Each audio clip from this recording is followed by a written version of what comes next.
Bem pessoal, eu vou ser bem direto e reto aqui. Antes de tudo, já vou começar dizendo que esse vídeo ele não está sendo feito com o intuito de incentivar nada. Eu sou apenas curioso e adoro pesquisar por histórias novas, principalmente as histórias que estão ligadas ao amor e à esperança. E para poder assistir esse vídeo aqui, seria muito bom se você também assistisse outros dois vídeos que eu lancei antes desse aqui. Um deles é sobre mitologia e fala sobre os mitos e as crenças, e o outro foi um vídeo que eu fiz sobre a cultura, onde eu falo sobre os costumes e até sobre as religiões que cada povo e cada pessoa possui. Então, hoje eu estou aqui para poder contar uma história e nada mais do que isso. E essa história, ela está mais ligada a duas religiões específicas. Mas eu não quero incentivar a nada, como eu disse. Eu quero apenas contar uma história. Eu sou evangélico, mas eu adoro buscar por coisas novas, saber mais. Mas se você for o tipo de pessoa ignorante, com a cabeça desse tamanhozinho assim, o tipo de pessoa que parece viver dentro de uma caixa, não entendendo nada do que o mundo quer lhe proporcionar e oferecer, e você não quiser assistir o meu vídeo, já querendo me criticar e tudo mais, achando que isso aqui não é pra você, então simplesmente saia daqui sem me julgar e sem me criticar. Porque se você quiser colocar aqui comentários ofensivos esperando que eu discuta com você, pode tirar o seu cavalinho da chuva, porque eu não farei isso. Até porque é patético e infantil discutir com alguém na internet. E eu tenho maturidade para não fazer isso. Mas se você já pertence a alguma religião específica, mas também gosta de ouvir histórias e é curioso como eu, então seja bem-vindo e espero que você goste do vídeo de hoje. Então, vamos lá!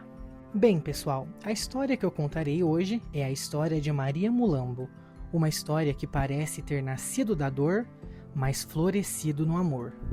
Vou começar dizendo que Maria não nasceu na miséria, ela era rica. Tão rica que a sua vida poderia ser comparada à de uma princesa. Cercada por luxo, vestes finas e salões dourados, ela foi destinada a se casar com um homem quando ainda era muito jovem. E assim ela foi viver com ele dentro de um grande palácio. Mas havia algo que o ouro não conseguia comprar, e isso se chamava felicidade. Dentro daquelas paredes frias, Maria não sorria. O seu marido era rígido, controlador e exigente. Cada gesto seu parecia ser observado, julgado e corrigido. Então, com o tempo, ela já não se reconhecia mais. A alegria foi dando lugar ao silêncio e o silêncio deu lugar à tristeza. Foi então que Maria começou a sair do palácio. Ela precisava se distrair, precisava tentar ser feliz de alguma maneira. Primeiro, ela saía raramente, mas depois saía com mais frequência. A questão é que ela não saía para ir em festas ou para ir em encontros da nobreza. Ela saía para fazer algo que ninguém ao seu redor fazia.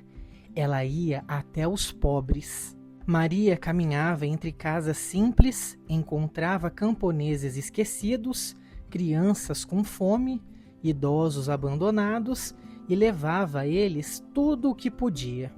Coisas como comida, roupas, cuidado e principalmente a sua presença.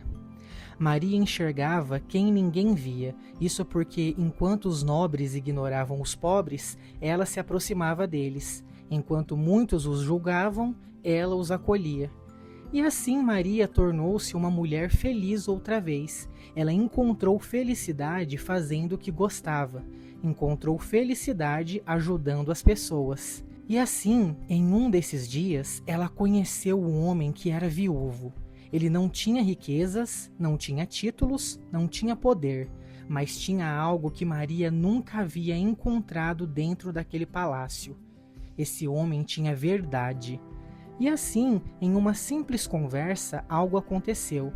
E o que começou como troca de palavras se transformou em amor. Sendo assim, ao retornar ao palácio, a realidade a atingiu como um golpe. Isso porque o rei havia morrido e o seu marido agora herdaria o trono. E após adquirir a coroa e sentar-se ao trono, a sua primeira ordem como o novo rei foi muito clara. Maria não sairia mais do palácio sem a sua permissão.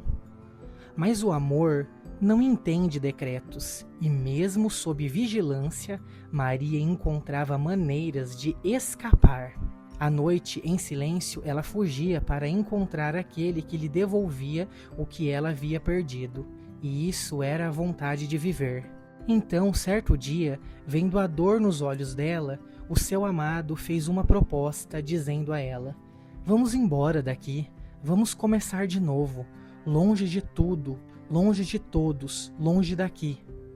Ela pensou muito se deveria ou não aceitar fazer isso, mas após perceber que dentro daquele palácio ela nunca seria feliz, Maria decidiu aceitar. Então, naquela mesma noite, Maria deixou para trás o ouro, o poder, o nome e escolheu somente o amor. E assim, ela e seu amado camponês fugiram para um lugar distante, onde construíram juntos uma pequena cabana. O local era simples, humilde, mas pela primeira vez era como um lar. Era confortável e ali Maria voltou a sorrir e a ser feliz. Tudo o que veio a acontecer depois lhes trouxe mais felicidade.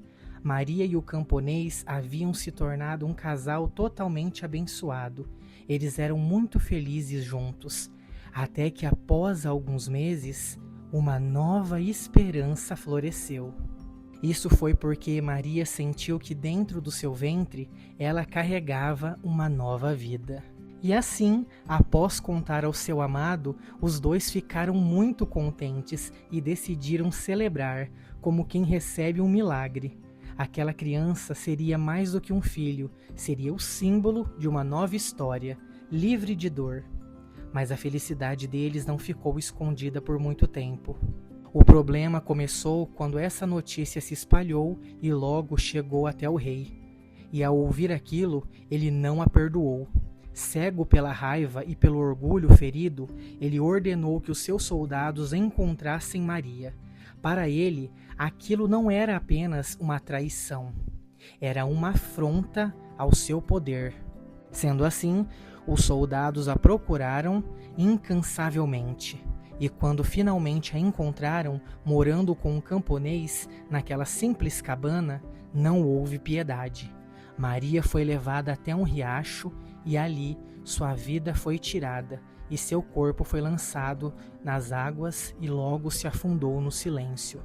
Ao ver toda a cena, seu amado chorou muito, chorou como quem perde o próprio mundo.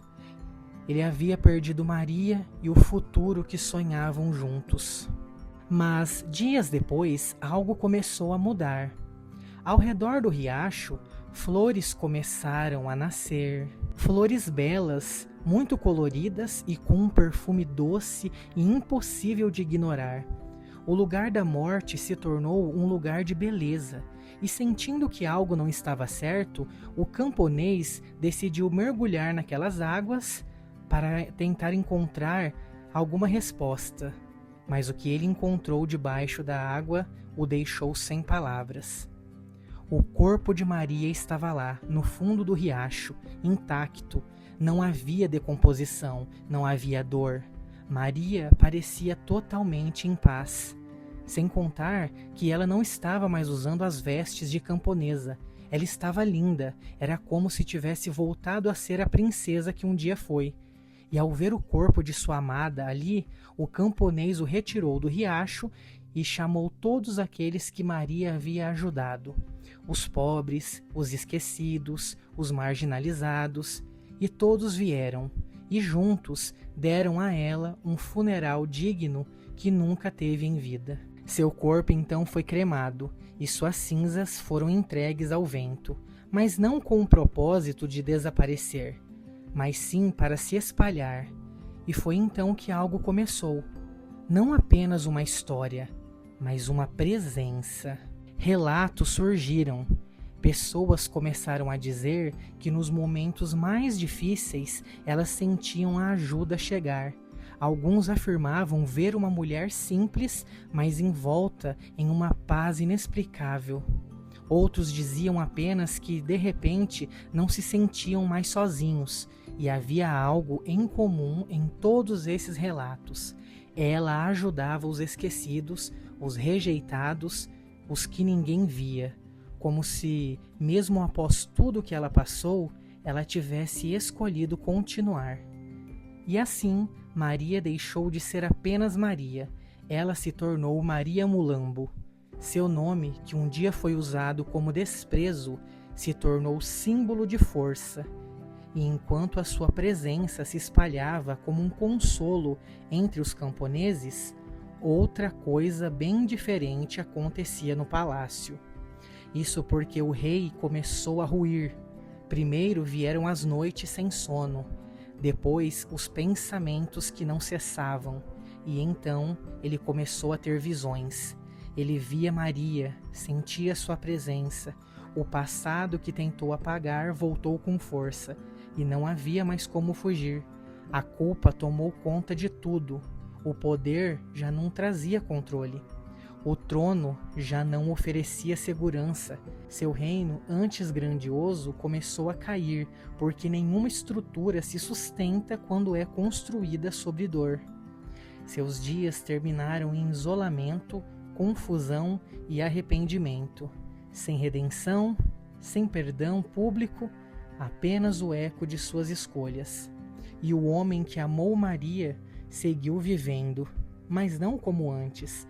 Ele passou a fazer exatamente o que ela fazia.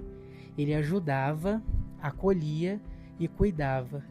O amor não havia acabado, apenas havia mudado de forma. E quando seu tempo chegou, dizem que ele partiu com um sorriso no rosto, como alguém que sabia que aquilo não era um fim, mas sim um reencontro. E talvez seja isso que tornou essa história tão poderosa e tão bonita. É uma história que não fala apenas de sofrimento. Ela fala de escolhas. Afinal, Maria teve todos os motivos para endurecer, para devolver ao mundo a dor que recebeu, mas ela optou em fazer o oposto. Ela escolheu amar, e mesmo depois da morte, continuou acolhendo. É importante lembrar que essa história faz parte de tradições espirituais, como a Umbanda e o Candomblé, onde cada prática possui os seus próprios fundamentos, rituais e formas de compreensão. Este relato não busca definir essas tradições de forma absoluta. É, acima de tudo, uma forma de contar uma história. Uma história que atravessou o tempo e que ainda hoje sussurra para quem precisa: você não está sozinho. Esse foi o vídeo de hoje, espero que você tenha gostado. Se gostou, deixe seu like para me ajudar, se inscreva no meu canal se não for inscrito, fique atento porque logo novos vídeos chegarão. Um grande beijo, um grande abraço e até a próxima!